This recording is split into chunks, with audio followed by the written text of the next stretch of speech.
Queridos irmãos, mais uma vez estamos juntos para aprendermos um pouco mais sobre os ensinamentos do nosso Mestre Jesus. Usaremos como base o livro Parábolas e Ensinos de Jesus pelo Espírito Caibar Schutel. E o tema do dia é a parábola da figueira que secou. No dia seguinte, saindo ele de Betânia, teve fome. Vendo ao longe uma figueira que tinha folhas, foi ver se porventura acharia nela alguma coisa. Aproximando-se, nada achou senão folhas, porque ainda não era tempo de figos. Disse-lhe: Nunca mais coma alguém fruto de ti. E seus discípulos ouviram isto. Quando chegava a tarde, saíram da cidade. Ao passarem de manhã, viram que a figueira estava seca até a raiz. Pedro, lembrando-se, disse-lhe: Olha, mestre, secou-se a figueira que amaldiçoaste. Marcos, capítulo 11, versículos 12 ao 14 e 19 a 21. Antes de estudarmos esta passagem, uma consideração se apresenta às nossas vistas. Esta figueira não será a mesma que serviu de comparação ao Mestre para a exposição da sua parábola no capítulo 13, versículos 6 a 9, no Evangelho de Lucas? Cremos que sim, porque senão não haveria motivo para tão sumária execução. Se a própria parábola da figueira estéril ensina a necessidade de cultivo, de conserto, de reparo, de fertilização com adubos, antes de toda e qualquer resolução decisiva, como de momento, sem os requisitos preceituados nesse ensinamento, Jesus resolveu fulminar a árvore que se achava bem folhada, bem copada. Para o leitor, insciente no sentido espiritual das Escrituras, outra dificuldade se mostra com aparente contradição entre a narração do texto de Marcos e a de Mateus. O texto de Mateus diz: No mesmo instante secou a figueira, e em Marcos diz: Pela manhã viram que a figueira estava seca até a raiz. Entretanto, essa contradição é só aparente. Os antigos, quando se exprimiam sobre a duração de um fato, de uma coisa, de um fenômeno qualquer, não eram explícitos como nós somos. Por exemplo, a palavra que traduzimos por eternidade queria dizer um tempo incalculável, indeterminado, de longa duração. A Escritura fala de meses de 30 anos, em vez de meses de 30 dias. Acresce ainda a circunstância de que as horas dos hebreus abrangia cada uma 3 das nossas. Para a expressão no mesmo instante, aplicada ao tempo em que a figueira secou, o período de 5 horas cabe perfeitamente, se compreendermos o modo enfático com que foi pronunciada, porque uma árvore, mesmo que cortada pela raiz, não secará nesse espaço de tempo. Naturalmente, não era a primeira vez que Jesus e os seus discípulos viam aquela figueira. Por 3 anos consecutivos, viram-na sem frutos, e mesmo depois de estercada, ela permaneceu estéril. Do que Jesus se aproveitou para demonstrar aos que tinham de ser seus seguidores o poder de que se achava revestido e o alto saber que o orientava. Acode-nos uma lembrança também interessante. Diz Marcos que a árvore não tinha senão folhas, porque não era tempo de figos.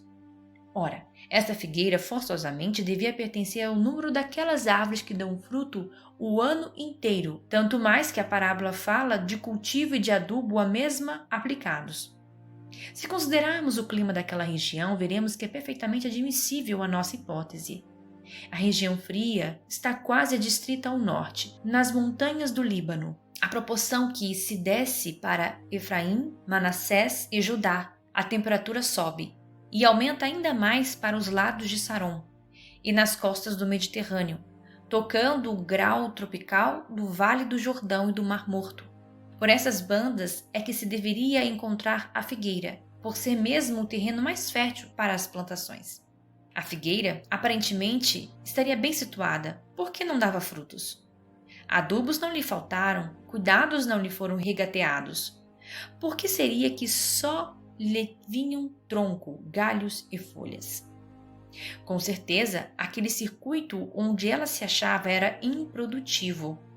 E improdutivo de tal modo que nem os adubos lhe venciam a esterilidade. Ou então a semente era xoxa, era de fundo estéril, tornando-se inúteis todos os cuidados. Seja como for, o ensino de Jesus é muito significativo, por haver escolhido uma árvore a fim de melhor gravar no ânimo de seus discípulos a lição que lhes queria transmitir. Bem assim, as gerações que deveriam estudar nos evangelhos a verdade que orienta e salva. É instrutivo porque, havendo o mestre tomado por ponto de comparação uma figueira, deixou bem claro que a lei de Deus, estendendo-se a toda a criação e sendo eterna, irrevogável, tanto tem ação sobre as árvores, os animais, como sobre as criaturas humanas. Essa lei que rege na figueira a produção dos frutos é a mesma que rege nos homens a produção das boas obras. Uma árvore sem frutos é uma árvore inútil, estéril, que não trabalha. Uma alma também sem virtudes é semelhante à figueira, na qual Jesus não encontra frutos. Há, portanto, frutos de árvores e frutos de almas, frutos que alimentam corpos e frutos que alimentam espíritos. Todos são frutos indispensáveis à vida, tanto dos corpos como das almas. A figueira, por não ter frutos, secou, embora bem enraizada, de tronco bem formado, de galhos bem ramificados, de copa bem enfolhada.